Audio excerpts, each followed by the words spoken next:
বিশ্বের শীর্ষ ধনীদের তালিকায় ইলন মাস্কের অবস্থান আরও পাকাপোক্ত হচ্ছে দিন দিন। সম্পদ বৃদ্ধির যে গতি তিনি ধরে রেখেছেন, তাতে ইতিহাসের প্রথম ব্যক্তি হিসেবে $1 ট্রিলিয়ন মালিক হওয়া এখন কেবল সময়ের অপেক্ষা, এমনটাই মনে করছেন বিশ্লেষকরা। সেই লক্ষ্যপথে আরও এক ধাপ এগিয়ে গেছেন টেসলা ও স্পেস এক্সের প্রধান নির্বাহী। ইতিহাসে প্রথম ব্যক্তি হিসেবে $800 বিলিয়ন সম্পদের মালিক হওয়ার একেবারে দ্বার প্রান্তে পৌঁছেছেন ইলন মাস্ক।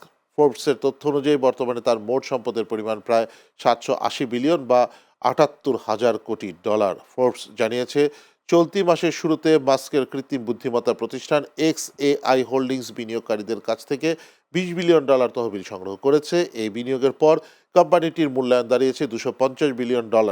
গত মার্চে XAI-কে মাস্কের মালিকানাধীন সামাজিক যোগাযোগ মাধ্যম এক্সের সঙ্গে একীভূত করার সময় কোম্পানিটির মূল্য ধরা হয়েছিল $113 বিলিয়ন। বাস্তবে নতুন বিনিয়োগের পর দেখা যাচ্ছে সেই মূল্যায়নের তুলনায় XAI এর বাজার মূল্য অনেক বেশি বেড়েছে।